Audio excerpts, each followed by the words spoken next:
রাসূলুল্লাহ সাল্লাল্লাহু আলাইহি ওয়াসাল্লাম বলতেছেন, মুহতামিম সাহেব, মাদ্রাসার ঘর কোন জায়গায় হবে মতবিরোধ হয়েছে, আসুন আমার সাথে, আমি জায়গাটা দেখাই দিয়ে যাই। সুবহানাল্লাহ। এই মাদ্রাসার পরোক্ষ প্রতিষ্ঠাতা হলেন মুহাম্মদুর রাসূলুল্লাহ সাল্লাল্লাহু আলাইহি ওয়াসাল্লাম। নবীজি নিজের হাতের লাঠি দিয়ে দাগ দিলেন। তা হাতের লাঠি দিয়ে দাগ দিলে দাগটা কি সোজা হয়? সোজা হয় না, বেঁকা বোকা হয়, এরকম হয়ে যায়। কি হয় কি না? এই জন্য দারুল উলুম দেওবন্দের প্রথম যে বিল্ডিংটা, ওটার ওয়ালটা এরকম বেঁকা বেঁকা, সোজা না। ঠিক আছে, দাগে দাগেই হয়েছে। রাসূল যেভাবে দাগ দিয়েছেন ওই দাগে দাগে সোজা করে না। এই দাগ দিয়ে গেলে একটা আনারের চারা, ডালিমের চারা আল্লাহ রাসূল নিজের হাতে ওখানে রোপণ করলেন চিহ্ন স্বরূপ। আমি 1997 সবচেয়ে বড় গুণ হলো একজন মুমিনের, সবচেয়ে বড় গুণ হলো একজন মুমিনের যে আলেমদেরকে ভালোবাসে। আলেমদেরকে ভালোবাসা এটা একজন মুমিনের সফলতার সবচেয়ে বড় মাধ্যম। আমাদের এই সমাজে অনেক মানুষ আছে আলেম বিদ্বেষী, আল্লাহ তাদেরকে হেদায়েত দান করে। আমরা যারা এখন দুনিয়াতে আসি, আমরা দিন পেয়েছি, ইসলাম পেয়েছি, টুপি দাড়ি নামাজ কালাম ইবাদত বন্দিগি আমরা কোরআন হাদিস পড়িয়ে পাইনি।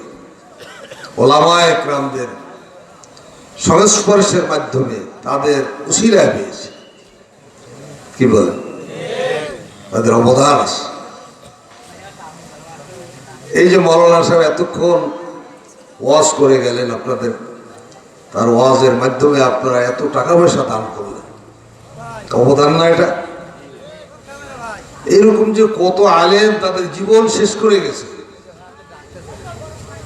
হযরত মাওলানা আব্দুল ওয়াহাব সাহেব বুলবুলি বাংলাদেশ ছিলেন, মুরব্বীরা হয়তো চেনেন। সমস্ত মাদ্রাসায় উনি কালেকশন করতেন। আমার বাসার পাশেই ওনার বাসা। একদিন রাত্র 3টের সময় শুনলাম যে উনি অসুস্থ, ওয়াজ করে আসিয়া অসুস্থ হয়ে গেছে।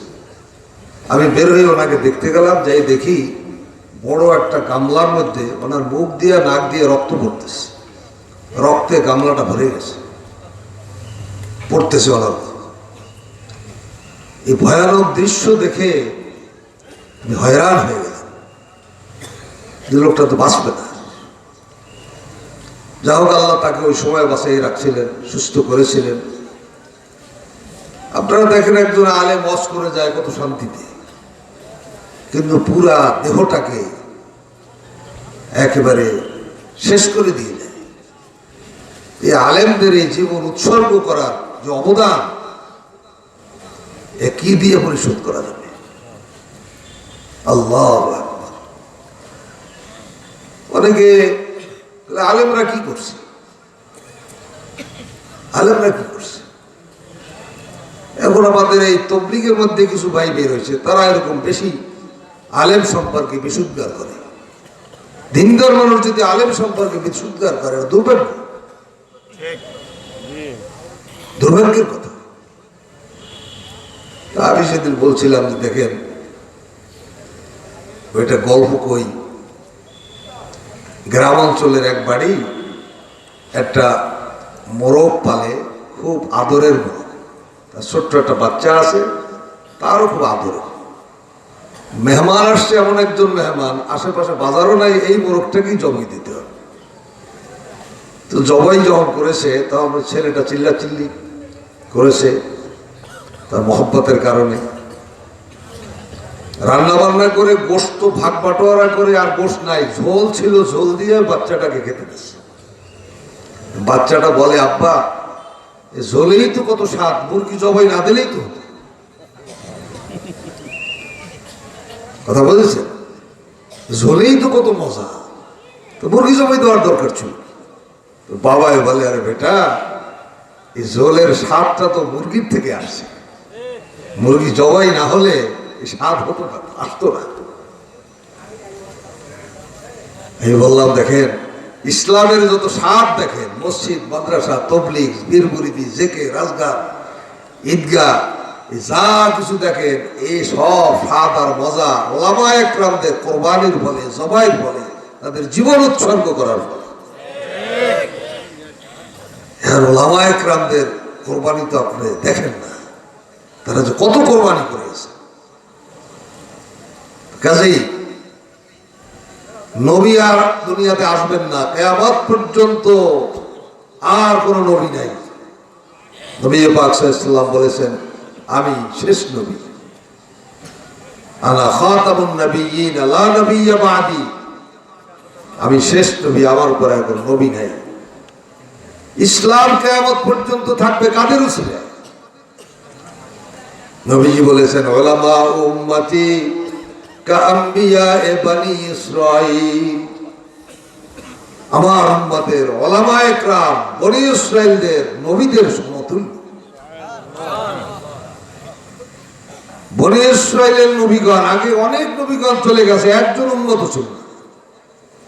আপনারা জানেন নূহ আলাইহিস সালাম তো জলিলুল কদর নবী ছিলেন, 950 বছর পর্যন্ত দ্বীনের দাওয়াত দিয়েছেন, অবিরত অনবরত দিনে রাতে। মুসলমান হয়েছে, উম্মত হয়েছে মাত্র 40 জন। আর উম্মতে মুহাম্মাদীর একজন আলেম, নবী নয়, মঈনুদ্দিন চিশতি রহমাতুল্লাহ আলাইহি, একজন আল্লাহর ওলি, একজন আলেম, ওনার হাতে ভারতবর্ষে 90,000 খালি হিন্দু মুসলমান হয়েছে। 90,000 মুশরিক হিন্দু মুসলমান হয়েছে, একজন উম্মত। আর বনি ইসরাইলের অনেক নবীর হাতেও একজন উম্মত ছিল না। আল্লাহ তাআলা এই উম্মতের আলেমের মর্যাদা এত দিয়েছেন। রাসূলুল্লাহ সাল্লাল্লাহু আলাইহি ওয়াসাল্লাম বলেন ফাদলুল আলিমি আলাল আবিদি কাফাদলিহি আলা আদনাকুম, একজন আলেমের ফজিলত মর্যাদা ওই রকম, আমার মর্যাদা তোমাদের উপরে যেরকম, একজন আলেমের মর্যাদা তোমাদের উপরে ওই রকম। সুবহানাল্লাহ। নবী সাল্লাল্লাহু আলাইহি সাল্লাম বলেন হে আমার উম্মত, যদি মুক্তি পেতে চাও, সফল হতে চাও, সহজে কামিয়াব হতে চাও, তাহলে আলেম হও। কোন আলেম? আলেম হও। কারণ আলেম হওয়া মানেই হলো তার জান্নাতে যাওয়ার একটা পথ সুগম হয়ে গেল। আলেম যত গুনাহ করুক না কেন, আল্লাহ তাআলা ওয়াদা করেছেন গুনাহ মাফ করে দেবেন। গুনাহ তো সকলেরই আছে, গুনাহ তো নবীদের নেই, আর সাহাবীদেরও গুনাহ ছিল। যদি তুমি আলেম হতে না পারো, আও মুতাআল্লিমান, আলেমের শাগির্দ হও, আলেমের ছাত্র হও, তাও যদি না পারো, আও মুস্তামিআন, আলেমদের কথা শুনলে সেখানে গিয়ে তাদের কাছে বসে তাদের কথা শুনো, তাও যদি না পারো, সেরকম সুযোগও যদি আশেপাশে না থাকে, তাহলে আও মুহিব্বান, আলেমকে দিলের থেকে মোহাব্বত করতে থাকো, আলেমকে মোহাব্বত করতে থাকো। এই চতুর্থ শ্রেণী পর্যন্ত নাজাতের পথ। ওয়ালা তাকুন খামিসান, পঞ্চম শ্রেণীভুক্ত হইও না, অর্থাৎ আলেম বিদ্বেষী হইও না। তাহলে ধ্বংস হয়ে যাবে, রাসূল বলে ধ্বংস হয়ে যাবে। আলেম বিদ্বেষী হলে ধ্বংস হয়ে যাবে।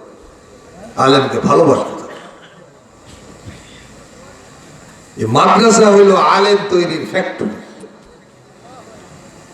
আলেম তৈরির কারখানা, ইসলামের হাট, হৃৎপিণ্ড হইল মাদ্রাসা। মানুষের অঙ্গ প্রত্যঙ্গ সবই প্রয়োজন, কিন্তু হৃৎপিণ্ডের কাজ হলো সকলের সব অঙ্গ প্রত্যঙ্গের ঊর্ধ্বে। হৃৎপিণ্ড সব অঙ্গ প্রত্যঙ্গকে সচল রাখে। হৃৎপিণ্ড রক্ত সঞ্চালন করে, ছেড়ে দেয়। হৃৎপিণ্ডের কাজ, হৃৎপিণ্ড এক মুহূর্তে যদি বন্ধ করে দেয়, ব্রেন ব্লক হবে, অঙ্গ প্রত্যঙ্গ অচল হবে, কিছু চলবে না। একটা মানুষের সমস্ত অঙ্গ প্রত্যঙ্গের মধ্যে হার্টের যেমন ভূমিকা, ইসলামের যত প্রতিষ্ঠান আছে সব প্রতিষ্ঠানকে সচল রাখার জন্য মাদ্রাসার এরকম ভূমিকা। মাদ্রাসা না থাকলে, হাট না থাকলে যেরকম সব অচল হয়, মাদ্রাসা না থাকলে সব অচল। একই মুসলমানদের মধ্যে থাকতে হবে। মাদ্রাসা আছে তো মুসলমান আছে, মাদ্রাসা নাই তো মুসলমান নাই। মাদ্রাসা থাকবে তো চন্দ্র সূর্য থাকবে, মাদ্রাসা থাকবে তো আসমান থাকবে, মাদ্রাসা থাকবে তো জমিন থাকবে, মাদ্রাসা থাকবে নদীতে সাগরে পুকুরের মাছ থাকবে, গাছে লিচু থাকবে, আম থাকবে, মাঠে জমিতে ধান থাকবে। মাদ্রাসা থাকবে না, সারে কায়নাত কিছু থাকবে না। বলে হুজুর বুঝলাম না, মাদ্রাসা থাকা না থাকার মধ্যে এগুলি থাকা তার সম্পর্ক কি? দেখেন আমি দলিল দিই। এই দুনিয়া, আসমান, জমিন, চন্দ্র, সূর্য, গ্রহ, নক্ষত্র কে সৃষ্টি করেছে? জোরে বলেন না। এই সৃষ্টির পিছনে আর কোন স্রষ্টা তো নাই, একমাত্র স্রষ্টা হইলেন, খালেক হইলেন আল্লাহ।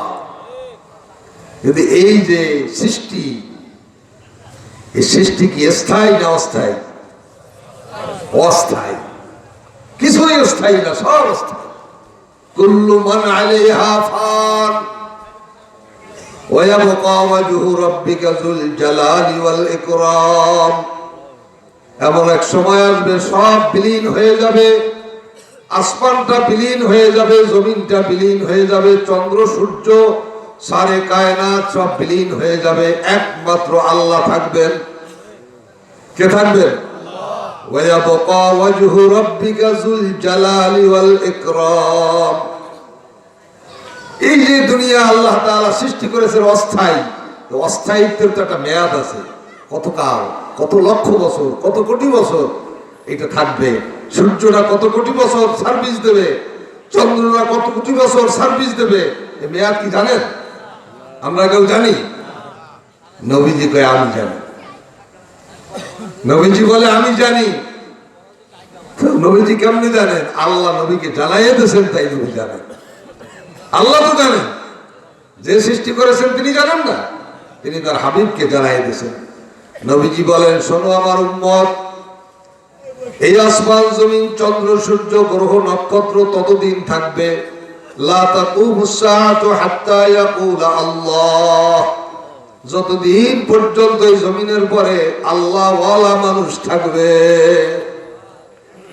আল্লাহ আল্লাহ বললে ওয়ালা, আল্লাহ ওয়ালা মানুষ, আল্লাহ প্রেমিক মানুষ যতদিন থাকবে, একদম থাকবে, তো আসমান জমিন থাকবে। যখন একজনও থাকবে না, তখন আল্লাহ পাক ইসরাফিলকে বলবেন, ইসরাফিল সিংহায় ফুৎকার দাও। যাদের জন্য এগুলি সাজানো ছিল তারা কেউ নাই, সিংহায় ফুৎকার দেবে, সব বিলীন হয়ে যাবে। বলুন তো এখন আল্লাহ আল্লাহ বললে ওয়ালা মানুষ কোথায় তৈরি হয়? বলুন তো আর কোন জায়গা আছে নাকি? আল্লাহ ওয়ালা মানুষ কোথায় তৈরি হয় জোরে বলেন? আর কোথাও তৈরি হয়? হ্যাঁ বলতে পারেন, স্কুল কলেজও তো আছে। স্কুল কলেজ ইউনিভার্সিটিতে যেই কজন আল্লাহওয়ালা মানুষ পাবেন, তারা স্কুল কলেজের মাধ্যমে আল্লাহ হয় নাই, হয়তো তবলিগের সাথে সম্পর্ক, না হলে মুহাক্কিক আলেমের সাথে সম্পর্ক, না হলে কোনো ওলি আল্লাহর সাথে সম্পর্ক, না হলে এই কয়জন আল্লাহওয়ালা হওয়ার কোনো সুযোগ ছিল না। কথা ঠিক কিনা? তাহলে আল্লাহওয়ালা না থাকলে আসমান জমিন থাকবে না, আর আল্লাহওয়ালা তৈরি হয় মাদ্রাসায়, মাদ্রাসা না থাকলে আল্লাহওয়ালা থাকবে না। মাদ্রাসার সাথে সবকিছু সম্পর্ক আছে না নাই? এই জন্য বলেছি হৃৎপিণ্ড, হৃৎপিণ্ড। আর বিশেষ করে কওমি মাদ্রাসা, যে মাদ্রাসার আঙ্গিনায় এখন আপনারা বসা, এটা দারুল উলুম। দারুল উলুম মানে কি? এই উপমহাদেশের দারুল উলুম দেওবন্দ। 1866 সালে এই দেশটা ছিল মুসলমানদের দেশ, রাজা বাদশা ছিল মুসলমানেরা। বাদশাহ আলমগীর একাই 50 বছর এই ভারতবর্ষ শাসন করেছে। উনি হাফেজ ছিলেন, মাওলানা ছিলেন, মুহাদ্দিস ছিলেন, বুজুর্গ ছিলেন। ফরজ নামাজ তো কাজা তো দূরের কথা, আসরের নামাজের আগে 4 রাকাত সুন্নাত তাও জীবনে কাজা হয়নি। এরকম আলী আল্লাহ ছিল। উনি রাষ্ট্র পরিচালনা করার যে সংবিধান ছিল, সেই সংবিধানটা এখনো মাদ্রাসার আলমারিতে, লাইব্রেরিতে আছে। ফতুয়া আলমগীরি কি আছে কিনা? তাহলে বানানো কথা না, গল্প নয়। 800 বছর শাসন করেছে মুসলমানেরা, কিন্তু মুসলমানদের চরম দুশ্মন খ্রিস্টানেরা, এই লাল কুত্তারা ছলে বলে কলে কৌশলে মুসলমানদের থেকে রাষ্ট্র দখল করে এই দেশের মাদ্রাসাগুলিকে বুলডোজার দিয়ে সব নিশ্চিহ্ন করে দিয়ে, ওলামায়ে কেরাম থেকে ফাঁসি দিয়ে সব সাফ করে ফেলেছে। মুসলমান মারা গেলে তার দাফন করার মতো, জানাজা পড়ার মতো একজন আলেম ছিল। এরকম পরিস্থিতি যখন সৃষ্টি হয়েছিল, তখন 1866 সালে কাসেম নানুতুবি রহমাতুল্লাহ আলাইহি হুজ্জাতুল ইসলাম, তিনি অত্যন্ত গোপনে দারুল উলুম দেওবন্দ, এমন একটা কসবা, এমন একটি মহল্লা যেখানে কোনো যোগাযোগ ব্যবস্থা নাই, যানবাহন নাই, সাহারানপুর জেলার অন্তর্গত দেওবন্দ একটা গ্রাম, জঙ্গল। এখনো পর্যন্ত মাদ্রাসাকে কেন্দ্র করিয়া আশেপাশে কিছু শহর হয়েছে, কিন্তু চতুর্দিকে বিল আর খাল।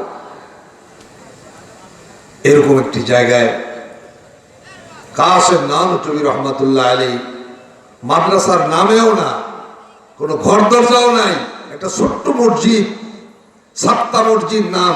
এই মসজিদের মধ্যে একজন ছাত্র আর একজন ওস্তাদ দিয়ে শুরু করে। ছাত্র কয়জন? একজন, নাম হলো মাহমুদুল হাসান, যিনি শাইখুল হিন্দ ছিলেন, ব্রিটিশ বিরোধী আন্দোলনের অগ্র সৈনিক ছিলেন মাহমুদুল হাসান। ওস্তাদ ছিলেন মোল্লা মাহমুদ। পরের বছর কয়েকজন বাড়ছে, এর পরের বছর যা ছাত্র হয়েছে মাদ্রাসার মসজিদের মধ্যে আর ধরায় না। তার কমিটি সিদ্ধান্ত নিল মাদ্রাসার একটা ঘর করা দরকার। তো ঘরটা কোন জায়গায় হবে এটা নিয়ে মতবিরোধ হয়েছে মিটিংয়ে। কেউ বলে ওখানে হইলে ভালো হয়, কেউ বলে ওখানে হইলে ভালো হয়, কেউ বলে ওখানে হইলে ভালো হয়। এই মতবিরোধ করে মিটিং সমাপ্ত হয়েছে, সিদ্ধান্ত নিতে পারেনি।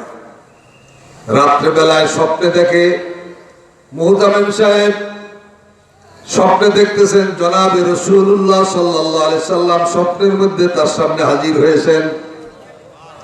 হাদিসের মধ্যে আছে যে উম্মত আমাকে স্বপ্নে দেখলো, সে আমাকেই দেখলো, কারণ আমার আকৃতি সুরাত শয়তান ধারণ করতে পারে না, আল্লাহ ক্ষমতা তাকে দেয় নাই। রাসূলুল্লাহ সাল্লাল্লাহু আলাইহি সাল্লাম বলতেছেন, মুহতামিম সাহেব, মাদ্রাসার ঘর কোন জায়গায় হবে মতবিরোধ হয়েছে, আসুন আমার সাথে, আমি জায়গাটা দেখাই দিয়ে যাই। সুবহানাল্লাহ।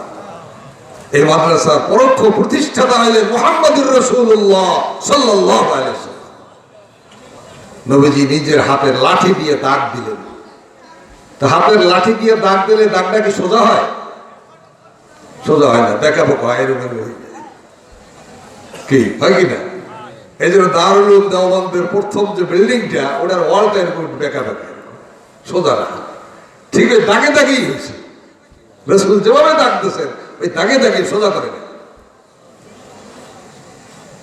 এই দাগ দিয়ে গেলে একটা আনারের চারা, ডালিমের চারা আল্লাহ রাসূল নিজের হাতে ওখানে রোপণ করলেন চিহ্ন স্বরূপ। আমি 1997 সালে দেখে আসছি, সে ডালিমের গাছটায় ডালিম ঝুলতেছে। সুবহানাল্লাহ। নবীর হাতের লাগানো ডালিম গাছ 150 বছর পর্যন্ত বেঁচে আছে। মনে করেন অলৌকিক প্রতিষ্ঠান, এলহামি প্রতিষ্ঠান, সহজ স্বাভাবিক বিষয় না। মানুষ স্বপ্নে দেখলে ঘুমের থেকে উঠলে কি সেটা থাকে? কিন্তু এই স্বপ্ন তো অস্বাভাবিক। মুহতামিম সাহেব সকালবেলায় ঘুমের থেকে উঠে ফজরের নামাজ পড়ে তিনি ওই স্বপ্নের ওই কথা মনে আছে, তিনি দেখতে গেলেন দাগটা আছে কিনা, ডালিমের চারাটা আছে কিনা। গিয়ে দেখেন আশ্চর্য ব্যাপার, একেবারে অবিকৃত অবস্থায় দাগ পড়ে আছে, ডালিমের চারাটাও আছে। উনি কমিটির সবাইকে ডাকলেন, ডেকে তিনি স্বপ্ন বৃত্তান্ত বললেন। সকলে ইয়াকিনের সাথে রাসূলের হাতের দাগের উপরে তারা ঘর তৈরি করল। তাহলে কি বুঝলেন এই মাদ্রাসার প্রতিষ্ঠাতা কে? সুন্দর করে বলেন, কে বলে? ওইরকম বল মুহাম্মাদুর রাসূলুল্লাহ, বলেন মুহাম্মাদুর রাসূলুল্লাহ। এই মুহাম্মাদুর রাসূলুল্লাহ এমন একটা শব্দ, বলার সাথে সাথে 120টা নাকি, 120টা নাকি কেমনে হয়? কোরআন শরীফের আয়াত না, এক হরফে 10 নাকি হবে না? 12টা হরফ আছে, 10টা করে নাকি হইলে 12×10 কত হবে? হ্যাঁ, 120টা হবে খালি মুহাম্মাদুর রাসূলুল্লাহ বলার সাথে। এরপরে যদি বলেন সাল্লাল্লাহু আলাইহি ওয়াসাল্লাম, নবীজি বলেন 10টা রহমত নাযিল হবে, 10টা গুনাহ মাফ হবে, 10 বছরের রাস্তা জান্নাতের দিকে তোমার 3.5 হাত বডিটা আগায় যাবে, 10টা মর্যাদা তোমার জন্য আল্লাহ অ্যালটমেন্ট করবেন। বলেন এবার মুহাম্মাদুর রাসূলুল্লাহ, একটু মহব্বতে বলেন মুহাম্মাদুর রাসূলুল্লাহ সাল্লাল্লাহু আলাইহি ওয়াসাল্লাম। এই মাদ্রাসার প্রতিষ্ঠাতা, শুধু প্রতিষ্ঠাতা নয়, তত্ত্বাবধায়ক, পৃষ্ঠপোষক, তত্ত্বাবধান করেন, এখনো করেন, মদিনায় এসে করেন। তা কেন শুনেন, আপনাদের সকলের পকেটে মোবাইল ফোন আছে না? হ্যাঁ, আচ্ছা, মোবাইল ফোন কি নেটওয়ার্ক ছাড়া চলে? চলে? অচল। মোবাইল ফোনের নেটওয়ার্ক দৃশ্যমান না অদৃশ্য, দেখা যায় না, কিন্তু দেখি হঠাৎ কোনো এলাকায় গেলে মোবাইলে কাজ করতেছে না। কি হয়েছে? নেটওয়ার্ক নাই, কারণ হুজুর আশেপাশে টাওয়ার নেই। নেটওয়ার্ক সাপ্লাই হয় টাওয়ারের দ্বারা। ঠিক মুসলমানদের দুনিয়ায় বেঁচে থাকবার জন্য নূরানি একটা নেটওয়ার্ক আছে, সেই নেটওয়ার্কটা সাপ্লাই হয় মাদ্রাসা টাওয়ারের মাধ্যমে। মাদ্রাসা থাকলে মুসলমানদের সিনার মধ্যে এখানে ইসলামের নূর সরবরাহ হয়, তার মাধ্যমে মুসলমানরা ইসলামের উপরে সজীব থাকে। মাদ্রাসা যত বেশি হবে, এই টাওয়ারের দেশ তত বেশি হবে। মানে কেউ মনে করে এখানে একটা মাদ্রাসা, ওখানে একটা মাদ্রাসা, এত মাদ্রাসা, হ্যাঁ প্রয়োজন অত মাদ্রাসা। টাওয়ার যত বেশি হবে, মোবাইল তত ভালো চলবে। ঠিক মাদ্রাসা যত বেশি হবে, ইসলাম তত ভালো চলবে, ইসলামের শক্তি তত ভালো বাড়বে। এই টাওয়ারে সাপ্লাই হয় নূর, নেটওয়ার্ক সাপ্লাই হয় আরশে আজিম থেকে মদিনা মুনাওয়ারার উপরে, মদিনা মুনাওয়ারার থেকে সারা দুনিয়াতে এই মাদ্রাসা টাওয়ারের মাধ্যমে এই নূরানি নেটওয়ার্ক সাপ্লাই হয়। প্রয়োজন আছে না নাই? কাজে তত্ত্বাবধায়ক মুহাম্মাদুর রাসূলুল্লাহ সাল্লাল্লাহু আলাইহি ওয়াসাল্লাম। ভালো করে এই কথাটা আপনাদের ব্রেনের কাছে আমি আমানত রেখে গেলাম। এর একটা প্রমাণ দিয়ে যাই। দারুল উলুম দেওবন্দ ছাত্র ভর্তির সময় একটা কানুন আছে, আমাদের বাংলাদেশের মাদ্রাসাগুলিতেও কানুন আছে। ভর্তির সময় একটা পরীক্ষা হয়, ইমতিহানে দাখিলা বলা হয়, ভর্তি পরীক্ষা। এই পরীক্ষা একটা নম্বর পাওয়া লাগে, তা নইলে তাকে ভর্তি করা যায় না। আবার আরেকটা নম্বর আছে, যেই নম্বরটা না পাইলে তাকে বোর্ডিং এ খানা দেওয়া হয় না। কি আছে না? আছে না? আছে, চলমান। বাংলাদেশের থেকে, চিটাগাংয়ের থেকে একটা ছাত্র মেধা একটু কম, দেওবন্দে গিয়া ভর্তি পরীক্ষা দিয়েছে, কিন্তু মেধা কম হওয়ার কারণে বোর্ডিং এর নম্বর পায় নাই, ভর্তির নম্বর পেয়েছে।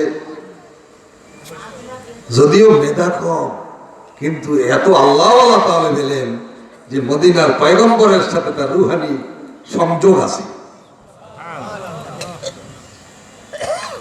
মনে মনে ভাবছে, এলেন শিক্ষা করার জন্য, অনুভূতি যখন পেয়েছে বাড়িতে আর যাব না। বোর্ডিং এ খানার অনুমতি পাই নাই, তাতে কি খাওয়াবার মালিক তো হইলেন আল্লাহ। আল্লাহ খাওয়াইলে খাবো, না খাওয়াইলে না খাবো। হিম্মত করে ভর্তি হয়ে গেছে। খানা তো নাই, কি খাবে? দেওবন্দের একটা পানির কুয়া ছিল, পানির কুয়াই সবাই পান করত। এই পানির কুয়া দিয়ে পানি পান করে, ক্লাস করে, তাকরার করে, সবকে বসে, কিছু খায় না, চলতেছে। একদিন, 2 দিন না, 40 দিন হয়ে গেছে। 40 দিনের মধ্যে কোনো খাওয়া দাওয়া নাই, কারো কাছে বলেও নাই, কেউ জানেও না।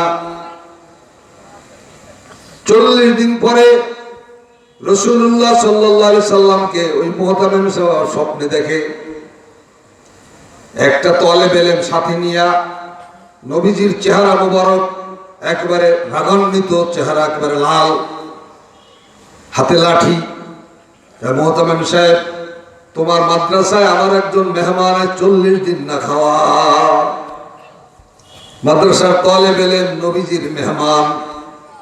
একদিন করিয়ে মাদ্রাসার তালেব ইলম কার মেহমান? বলেন রাসূল কার মেহমান? রাসূলের মেহমান। এই রাসূলের মেহমানের যে খেদমত করে তার খেদমতটার এই খুশি রাসূল হন।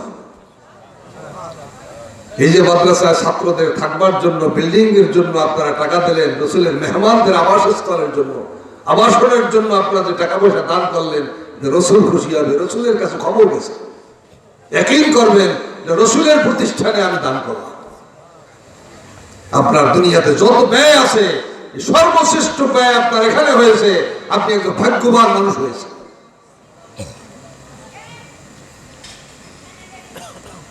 আমার একজন মেহমান তোমার মাদ্রাসায় 40 দিন না খাওয়া, একটু খানার ব্যবস্থা করতে পারো না?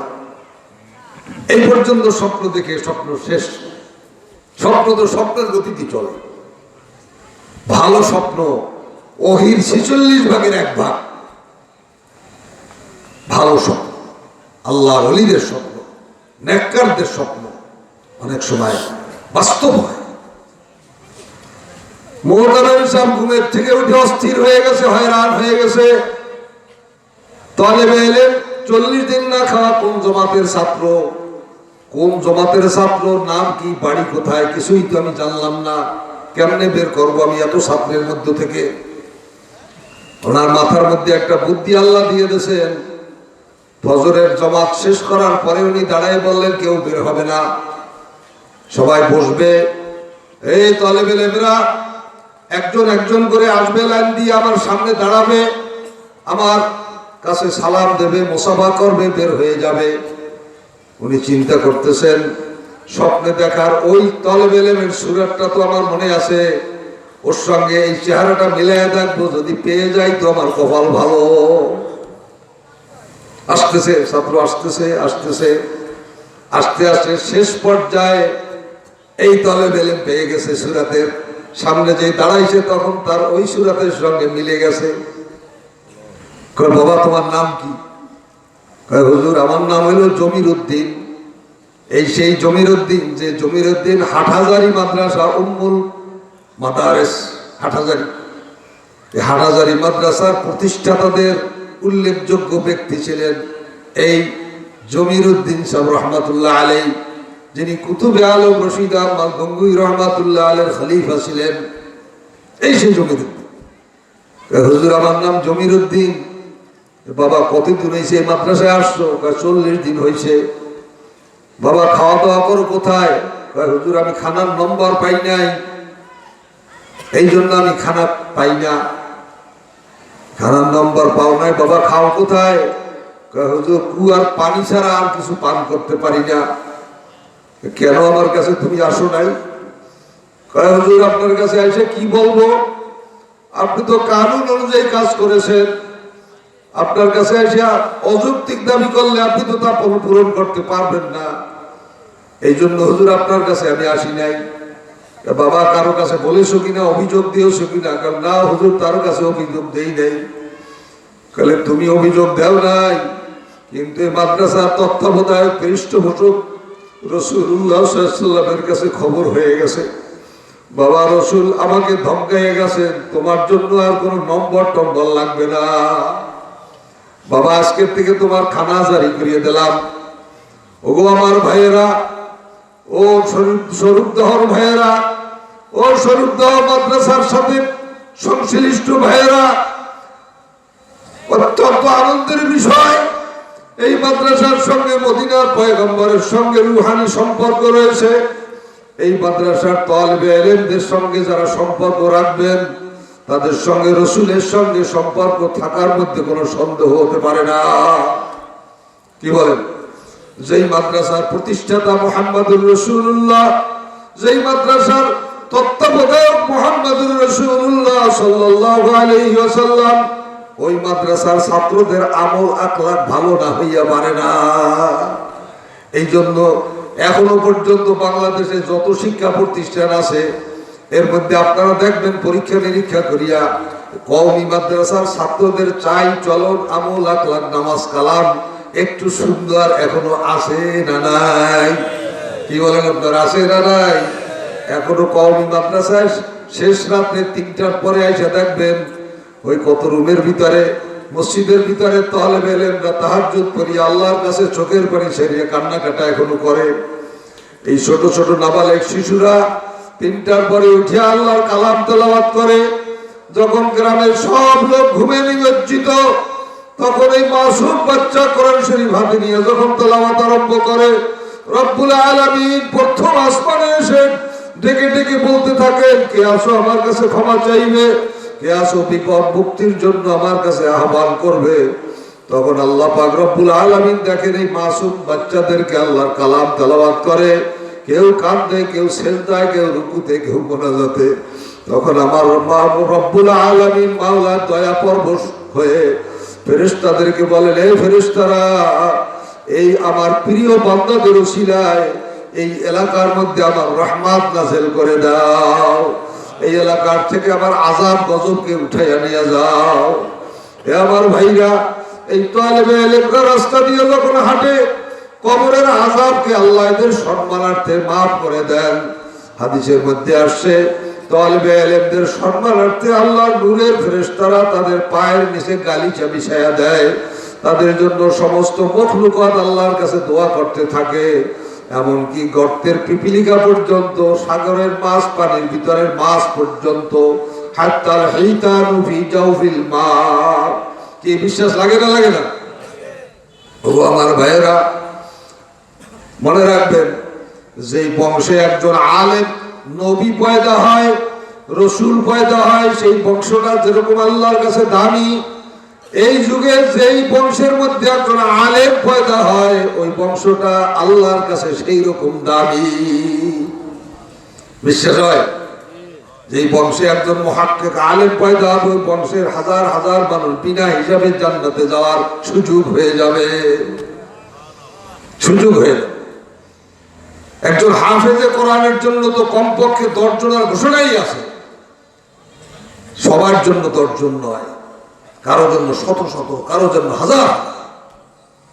আপনাদের কি লোভ লাগে না যে আমার বংশে এরকম একজন আলেম পয়দা হোক, হাফেজ পয়দা হোক, ওলি পয়দা হোক? কি মনে চায় সবাই? কি চায়? মনে চায়? আচ্ছা, কার কার চায় একটু হাত জায়গায় দেখেন তো। মনে চায় আমার বংশে নসলে একজন আলেম হোক, একজন একজন আল্লাহর ওলি পয়দা হোক। কিন্তু সবার চায়, একটু উঁচু করেন না হাতটা।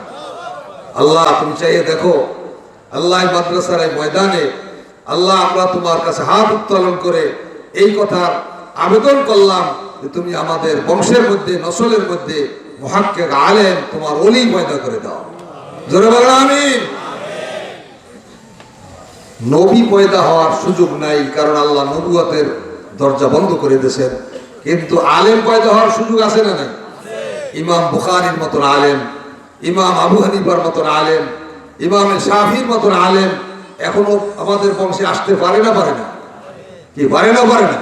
পারে, পারে। এর জন্য 3টে কাজ করতে হবে। হাত জাগাইলেই শুরু হবে না। কয়টা কাজ করতে হবে? বলেন, কয়টা কাজ করতে হবে? 3টে কাজ করতে হবে। বলবো না, থাকবে, মনে রাখতে হবে। কিন্তু এখন শুনে গেলে হবে না। 1 নম্বর কাজ হইল দোয়া করতে হবে। সবসময় দোয়া করতে হবে, আল্লাহ তুমি আমার বংশে আলেম পাঠাও, ওলি পাঠাও, ইমাম বুখারীর মতন আলেম পাঠাও। বড় বড় রাসাবেন, ছোট রাসাবেন, বড় রাসাবেন। কি আল্লাহর কাছে ইয়াকিন নিয়ে যাবেন যে আমার দোয়া আল্লাহর কাছে কবুল হয়। কবুল হওয়ার ইয়াকিন নিয়ে দোয়া করবেন। মুমিনের দোয়া প্রত্যাখ্যান হয় না। হয়তো আইজ না হইলে কাল হবে, আপনার জীবনে না হইলে পরের জীবনে হবে, হবেই হবে। যেমন দেখেন ইব্রাহিম আলাইহিস সালাম কাবা ঘর তৈরি সমাপ্তর পরে আল্লাহর কাছে কয়েকটা দোয়া করছেন। মনে মনে ভাবছেন এই সময় দোয়া করলে কবুল হবে। কাবা ঘর তৈরি হয়েছে, যে কয়টা দোয়া করছেন সব দোয়াগুলি আল্লাহ কবুল করেছেন। কোরআনে পাকের মধ্যে সে দোয়াগুলি আছে। এর মধ্যে একটা দোয়া ছিল, রব্বানা ওয়াবাস ফীহিম রাসূলাম মিনহুম, আল্লাহ তুমি আমার বংশে একজন রাসূল পাঠাইও। এই দোয়া কবুল হয়েছে 4000 বছর পরে। আমাদের রাসূল দোয়া করার কত বছর পরে কবুল হয়েছে? 4000 বছর পরে দোয়া দুনিয়াতে প্রতিফলিত হয়েছে। আর আমাদের দোষ হইলো আমরা দোয়া করি পিছনে চাই দিয়ে কবুল হয়েছে কিনা। তাড়াহুড়া করা যাবে না, দোয়া করতে হবে ইয়াকিনের সাথে, নিশ্চয়ই আল্লাহ কবুল করছেন। আনা ইনদা যন্নি আবদি বি, আল্লাহ বলেন আমার বান্দা আমার সম্পর্কে যেরকম ধারণা করে আমি তার সঙ্গে সেরকম ব্যবহার করি। কি পারবেন না? বলেন কে কে দোয়া করতে পারবেন? মনে করিয়া সব দোয়ায় দোয়া করবেন, হাত জায়গায় দেখেন। আল্লাহ তুমি কবুল করি, দোয়া করতে পারি আমরা। চরমোনার বিশ্বা হুজুর একদিন প্রসঙ্গ করবে বলেন যে আমি এমন কোন দোয়া নাই যে দোয়ার মধ্যে এই দোয়াটা করি না। এই দোয়াটা আমি সব দোয়ার মধ্যে করি। কি? রব্বানা হাবলানা মিন আজওয়াজিনা ওয়া যুররিয়াতিনা কুররাতা আয়ুন ওয়াজআলনা লিল মুত্তাকিনা ইমামা। আল্লাহ শিখাইছেন, হে আল্লাহ, হে আমার প্রভু, আমার পরিবার পরিজনকে তুমি এমন বানাইয়া দাও যেন আমার চোখ ঠান্ডা হয়ে যায়। কি আপনারা চান না এরকম পরিবার পরিজন? দিল ঠান্ডা হয়ে যাবে, দেখলে চোখ ঠান্ডা হয়ে যাবে। ওয়াজআলনা লিল মুত্তাকিনা ইমামা, আর আমার বংশের মধ্যে মুত্তাকিনদের ইমাম বানাইয়া দাও, মুত্তাকিনদের নেতা বানাইয়া দাও। এই দোয়া উনি বলেন যে আমি সারা জীবন সব দোয়াই দোয়া করি। তা আমরা লক্ষ্য করলাম ওনার 7টা ছেলে। কত আলেম আমাদের ছেলেমেয়ে দিকটা নষ্ট হয়ে যায়, গোমরাহ হয়, বেনামাজি হয়, কি হয় না? কিন্তু চরমোনার বিশ্বের 7টা ছেলে, 7টা ছেলে একেবারে মুহাক্কিক আলেম হয়েছে, দিনের খাদেম হয়েছে। সুবহানাল্লাহ, এটা একটা মডেল, অনুকরণীয় বিষয়। আমরাও এরকম দোয়া করতে পারবো না। আল্লাহ তো খালি চরমোনার হুজুরের একা না। কি আল্লাহ কি চরমোনার হুজুরের একা? চরমোনার হুজুরের দোয়া যদি আল্লাহ কবুল করতে পারে, সে আল্লাহ আমাদের দোয়া কবুল করতে পারে না? কাজে কবুল হওয়ার একই নিয়া এই দোয়া করবো, 1 নম্বর কাজ। 2 নম্বর কাজ হইল দোয়া করতে করতে আল্লাহর দরবারে কবুল হয়ে গেছে, এখন আল্লাহ দেবেন বড় আলেম আপনার বংশে দেবেন। দেবেন কোথায়? গাছের চাল ডালে না ঘরের চালে, ছাদে? হ্যাঁ, মেয়ে লোকের পেটে দেবেন। মেয়ে লোকের পেট হইল মানুষ তৈরির ফ্যাক্টরি। মেয়ে লোক যদি ভালো না হয় তাহলে আলেম দেবেন কেমন? এই জন্য মেয়ে লোককে ভালো মেয়ে লোক বানাইতে, বাজারীয় মেয়ে লোকের পেটে, চরিত্রহীন মেয়ে লোকের পেটে কোনদিন অলি পয়দা হবে না, আলেম পয়দা হবে। ভালো মেয়ে লোক বানাইতে হবে। সে ভালো মেয়ে লোক মানে কি এমএ পাস করে কি সুন্দরী লাগবে না, কালো অশিক্ষিত হোক, 4টা গুণ লাগবে। নবীজি বলছেন 4 গুণের মেয়ে লোক ইমরাতুন সালেহা, সর্বশ্রেষ্ঠ সম্পদ যার ঘরে আছে তার ঘরটা জান্নাতের ঘর হয়ে গেছে। ইমরাতুন সালেহা, হাত উঠিয়ে দোয়া করলে দোয়া কবুল হয়ে যায়। কোন ওলি আল্লাহর কাছে দোয়ার জন্য যাওয়া লাগবে না। আপনি যদি ইমরাতুন সালেহা আপনার ঘরে বানাইতে পারেন, কোন বিপদে পড়লে এসে ঘরে বলবেন যে মা বা বিবি একটু দোয়া করো, এই অসুবিধায় পড়ছি। আমি আল্লাহর কসম করে বলতে পারি 2 রাকাত নামাজ পড়ে ওই মহিলা যদি আল্লাহর কাছে দোয়া করে, হাত উঠে বলে কিছু, আল্লাহ কবুল করেন, সাথে সাথে কবুল হয়। আর ইমরাতুন সালেহা, খানা হালাল, মেয়ে লোক স্বামী যদি হারাম উপার্জন করিয়া আনে ওই স্ত্রীর জন্য তা হালাল, স্ত্রী খরপোশ পাবে। আর যার খানা হালাল তার দোয়া কবুল। খানা হালাল, খাদ্য যার হালাল তার দোয়া কবুল। ইবাদত বন্দেগী হাজারো আছে, খাদ্য হালাল না, দোয়া কবুল না। কথা বুঝেছেন? কাজেই মেয়ে লোক ইমরাতুন সালেহা বানাইতে হবে। ইমরাতুন সালেহা কাকে বলে? 4 গুণের মেয়ে লোক। মান সাল্লাত খামসাহা ওয়া সামাত শাহরাহা ওয়া আতাআত বালাহা ওয়া আহসানাত ফারজাহা ফালিতাদখুলিল জান্নাতা মিন আইয়ি বাবিন শাআত। নবীজি বলেন 1 নম্বর নামাজের গুণ, 2 নম্বর রোজার গুণ, 3 নম্বর পর্দার গুণ, 4 নম্বর হলো স্বামীর খেদমতের গুণ। 1 নম্বর কি? নামাজ। নামাজ পড়তে গেলে ওযু লাগবে না, ওযু জানা লাগবে না, পাক না পাক, গোসল মশলা মাসাইল জানা লাগবে না। এই মেয়ে লোককে এমন প্রতিষ্ঠানে ভর্তি করবেন যে প্রতিষ্ঠানে ওযু শিখায়, নামাজ শিখায়, গোসল শিখায়, পাক সাফ শিখায়। তারা মেয়েতে তো শিখায়, হাই স্কুলে তো শিখায়, কলেজেও তো শিখায়, শিখায় না? শিখায় না। মাদ্রাসায়, নুরানি মাদ্রাসায় গেলে 5 বছরিয়া বাচ্চা, তাকে প্রথমেই সবক শুরু হয় ওযুতে চাই ফরজ, ওযু করার তরিকা। এখানে ওয়াও পড়ায় আর ওখানে ওয়া পড়ায়, কিন্তু পার্থক্য আছে। এরা ওয়াতে ওযু, ওযু করো, পাক হও, আল কোরআন হাতে লও। আর পড়ায় কি ওয়াতে অজগর, অজগরটি আসছে ধেয়ে, মানে প্রাইমারিতে ছোট অজগর, হাই স্কুলে মেজো অজগর, কলেজে সেজো অজগর, ইউনিভার্সিটিতে বড় বড় অজগর, বিষ ঢালে, সমাজ বিষাক্ত করে, হাজার হাজার কোটি টাকা পাচার করে, জনগণের রক্ত চুষে খায়। এক ভূমিমন্ত্রী 600 বাড়ি করছে কানাডায়, যুক্তরাষ্ট্রে, দুবাইতে, জনগণের টাকা। হয়তো অজু বরণ্য লোক না, হয়তো অজাগর বরণ্য লোক, হয়তো অজাগর বরণ্য লোক তৈরি হয়েছে এগুলা। আর কি করবেন দেখেন, এর অজাগর করাইবেন না অজু করাইবেন, এ দায়িত্ব আপনার। আপনার কাছে সন্তানকে আল্লাহ আমানত রেখেছে, আপনি সন্তানের মালিক নন, মালিক হলেন আল্লাহ।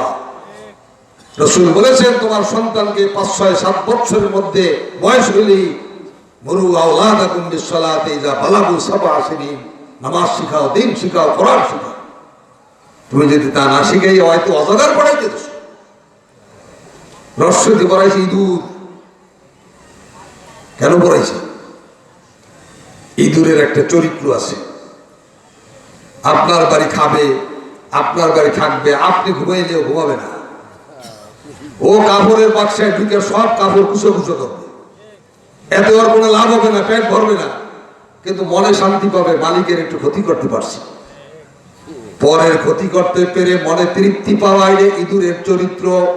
এই জন্য ওরা ইঁদুর রস্বইতে ইঁদুর পড়াইয়া এই চরিত্রের মানুষ বানায়, বললেন। আর নুরানি মাদ্রাসা পড়ায় রস্বইতে ইসলামী জীবন ধরো, কত পার্থক্য। এখানে ইংরেজি পড়ায়, ইংরেজ বানায় না, ওরা ইংরেজি পড়ায়, ইংরেজ বানায়। কি করবেন এখন? কোন মুসলমান হতভাগা নুরানি মাদ্রাসা থাকা সত্ত্বেও, কওমি মাদ্রাসা থাকা সত্ত্বেও সন্তানকে যদি ওই সমস্ত প্রতিষ্ঠানে দেয়, তাহলে নিজের হাতে নিজের সন্তানকে জাহান্নামে ফেলে দেবে। দুর্ভাগ্য, কিয়ামতের দিন এই অপরাধের জন্য তাকে জাহান্নামী হতেই হবে। যত নামাজ পড়ুক, যত ইবাদত করুক, সব ইবাদত বরবাদ হয়ে যাবে। ওই সন্তান বলবে নাজআলহুমা তাহতা আকদামিনা লিয়াকুনা মিনাল আসফালিন। হে আল্লাহ, আমরা তো বড়দের অনুকরণ করেছি, বড়দের আনুগত্য করেছি। ইন্না আতানা সাদাতানা ওয়া কুবারানা ফাআদাল্লুনা সাবিলা রব্বানা আতিহিম দুইফাইন মিনাল আযাবি ওয়াল আনহুম লা'নান কাবীরা।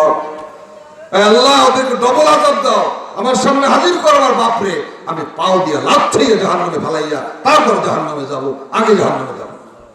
এই সন্তান আপনাকে জাহান্নামে বানাবার জন্য আল্লাহর আদালতে মামলা দায়ের করবে। কোথায় আছে? কত বড় হতভাগা, কত বড় দুর্ভাগ্যবান মাদ্রাসা, নুরানি এবং কওমি মাদ্রাসা থাকা সত্ত্বেও সন্তানকে ওই সব প্রতিষ্ঠানে পড়তে দেওয়া। এটি কি মুসলমানের জন্য অন্যায় না? অন্যায় না? বলেন, কি অন্যায় না? অন্যায় না? আল্লাহ হেফাজত করেন। সরকারের কাছে আমরা ওলামা একরাম দাবি জানিয়ে আসছে যে প্রাইমারি স্কুলে হাজার হাজার ছেলে মেয়ে, সব মুসলমানদের, অমুসলিমদের সংখ্যা এত কম। কত পার্সেন্ট? 93%, 96% মুসলমান যদি হয়, তো সব কি মুসলমানের সন্তান না? কাজে একজন নুরানি শিক্ষক নিয়োগ দেন, প্রাইমারি স্কুলে একজন নুরানি শিক্ষক নিয়োগ দেন, 1 ঘন্টা দিন শিক্ষা দেন, তাহলে সব ছেলে মেয়েরা তারা দিন শিখবে, সাথে বাংলা ইংরেজি শিখবে, লেখাপড়ায় কোনো অসুবিধা হবে না। এই কথা ঠিক না বেঠি? কিন্তু আবু জেহেলের প্রেতাত্মারা এই কাজটু করতে রাজি হয় না। এরা ইসলামের এরা ভক্তি দেখায়, ইসলামের কথা বলে, এটা ক্ষমতা পাওয়ার জন্য, আর কিছু না। এই জন্য আমরা এখনো সরকারের কাছে দাবি জানিয়ে আসছি, জানিয়ে যাব যে আপনারা প্রাইমারি স্কুলে একজন নুরানি শিক্ষক নিয়োগ দেন, তাহলে নুরানি মাদ্রাসা আর লাগবে না, সব প্রাইমারি স্কুলে নুরানি মাদ্রাসা হয়ে যাবে। কথা ঠিক না ঠিক? আপনারা কি দাবিতে একমত? এই সবাই একমত? কারা কারা একমত এই আর জায়গায় দেখেন।